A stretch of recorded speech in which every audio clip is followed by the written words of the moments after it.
기도하겠습니다. 하나님 감사합니다. 진리의 말씀이 우리에게 생명을 주고 능력을 주시는 줄 믿습니다. 하나님의 말씀 따라 살아가는 인생이 되게 하옵소서. 주께서 오늘도 우리에게 주시는 말씀 붙들고 살기를 소망합니다. 예수님 이름으로 기도합니다. 아멘. 찬송가 함께 찬양하시겠습니다. 찬송가 135장 함께 찬양하겠습니다.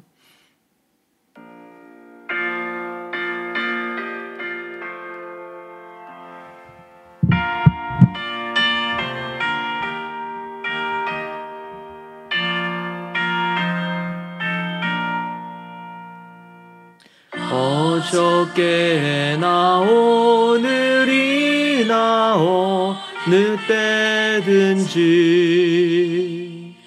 영원토록 변함없는 거룩한 말씀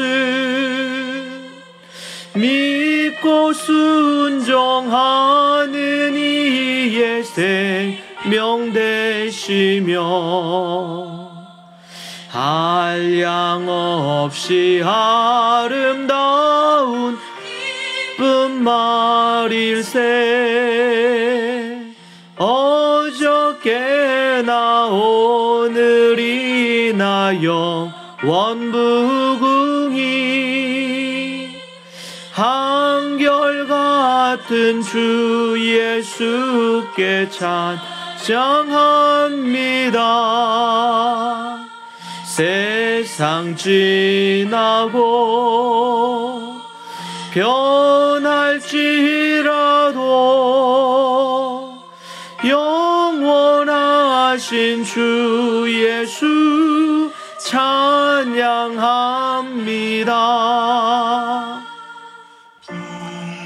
이는 바다 위로 걸어오시고 갈릴리의 험한 풍파 잔잔케 하고 겟세마네 동산에서 우리 위하여 눈물 짓고 기도하신 고난의 주님 어저께나 오늘이나 영원무궁히 영결같은 주 예수께 찬양합니다. 세상 지나고 할지라도 영원하신 주 예수 찬양합니다.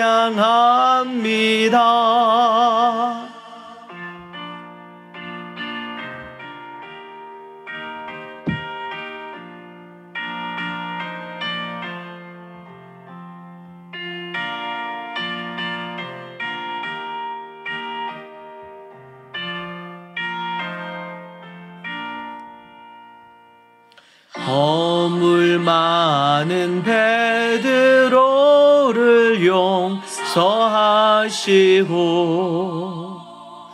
의심 많은 도마에게 확신 주시고 사랑하는 그의 제자 가슴에 안고 부드러운 사랑으로 품어주셨네. 아멘. 어저께나 오늘이나 영원무궁히 한결같은 주 예수께 찬양합니다.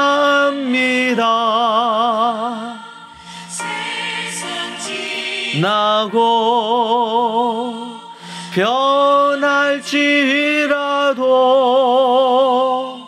영원하신 주 예수 찬양합니다. 마오로해 하시던 주님 오늘도 한결같이 우리 곁에 함께 계시고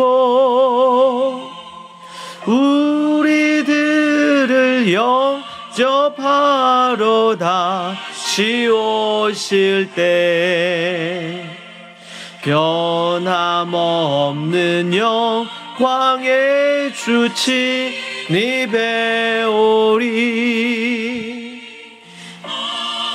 깨나 오늘이나 영원 무궁히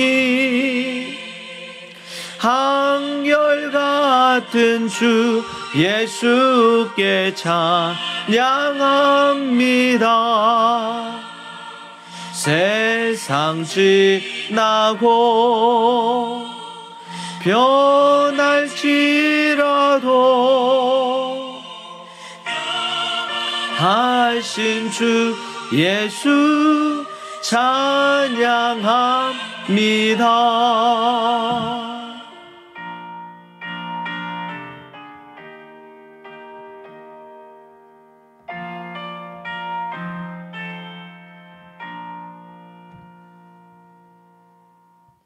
아멘. 오늘 하나님의 말씀 잠언 6장 30절에서 35절입니다. 6장 30절에서 35절 말씀 보겠습니다. 도둑이 만일 줄일 때에 배를 채우려고 도둑질하면 그 사람이 그를 멸시하지는 아니하려니와 들키면 7배를 갚아야 하리니 심지어 자기 집에 있는 것을 다 내주게 되리라. 여인과 간음하는 자는 무지한 자라. 이것을 행하는 자는 자기의 영혼을 망하게 하며 상함과 능욕을 받고 부끄러움을 씻을 수 없게 되나니 남편이 투기로 분노하여 원수 갚는 날에 용서하지 아니하고 어떤 보상도 받지 아니하며 많은 선물을 줄지라도 듣지 아니하리라. 아멘. 잠언 6장 30절에서 35절에서는 간음한 자가 치룰 대가에 대해서 언급하고 있습니다. 앞서 지혜자는 은유법을 사용을 해서 간음으로 말미암는 피해자의 어떤 심각성을 일깨웠습니다. 불덩이와 숯불을 자기 품에 스스로 껴안는 것과 같은 행위며 전 재산을 탕정케 되는 치명적인 것임을 말합니다. 더욱 치명적인 것은 결코 씻을 수 없는 수치를 겪게 될 것이고 그것이 그의 평생 죽음에 이를 때까지 지속될 거라는 것입니다. 배가 고파서 먹을 것을 훔친 도둑은 사람들에게 어느 정도 동정은 받을 수 있겠지만 정욕에 눈이 멀어서 남의 아내를 탐한 자는 모두에게 어떤 동정도 받지 못하고 두고 씻을 수 없는 수치와 멸시를 받는다는 것입니다. 죽음보다도 개인이나 가문의 평판을 중요하게 여겼던 고대 중근동 문화에서 볼 때 이보다 더 수치스러운 것은 없습니다. 이것을 모른 채 순간적인 쾌락에 취해서 간음을 하는 것이죠. 무지는 참 무섭습니다. 무지하게 될 때에 섣부른 행동과 죄들을 함부로 저지르고 훗날 후회를 해도 엎질러진 물을 담을 수가 없는 것입니다. 모든 것을 잃고 무너진 후에야 현실을 직시하고 후회하지만 소용이 없습니다. 어느 배우자가 음행을 용서할 수 있겠습니까? 그런 수치는 그 여자의 남편이 간통 사실을 알고 질투와 배신감에 눈이 뒤집혀서 복수하기 위해 칼을 들고 설치는 날에 절정이 이를 것입니다.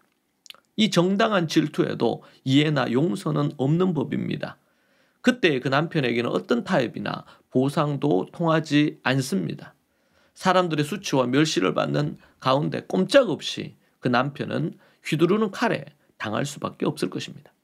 고대 중근동 사회에서는 이런 복수 행위가 정당화되었습니다. 또 몸의 해악과 재산의 탕진뿐만 아니라 자신의 평판과 가문의 위신에 두고두고 씻을 수 없는 부끄러움을 당하게 됩니다. 간음은 자살행위입니다.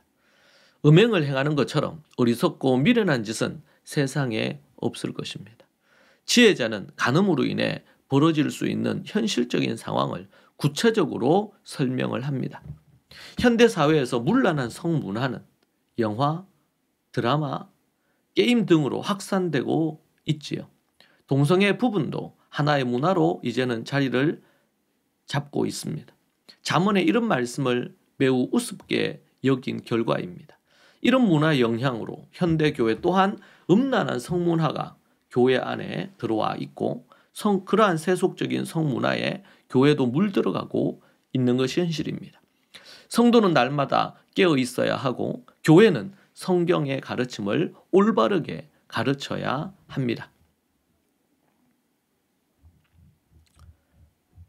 앞서 우리는 가난하게 되는 부분에 있어서 담보나 보증을 선다든지 아니면 게으름이 그 가난으로 이끈다고 했습니다. 또한 도둑질을 하거나 아니면 특별히 이 간음을 하는 이 행위가 전 재산을 잃어버리게 할 수 있고 재산만큼이나 중요한 명예와 그리고 그 사람의 존귀한 가치를 수치와 또 모욕으로 많은 사람들에게 웃음거리로 그 사람의 이름이 오르내리게 될 것이라는 겁니다. 나중에 있을 후회할 일들을 생각했더라면, 그것을 생각하고 있었다면 절대로 그러한 짓을 하지 않았을 것입니다. 그런데 이런 간음을 저지르는 자는 순간의 쾌락과 즐거움을 위해서 나중에 자기 자신이 받게 될 저주와 심판과 이런 수치를 생각하지 않는 것입니다. 무지한 것이죠.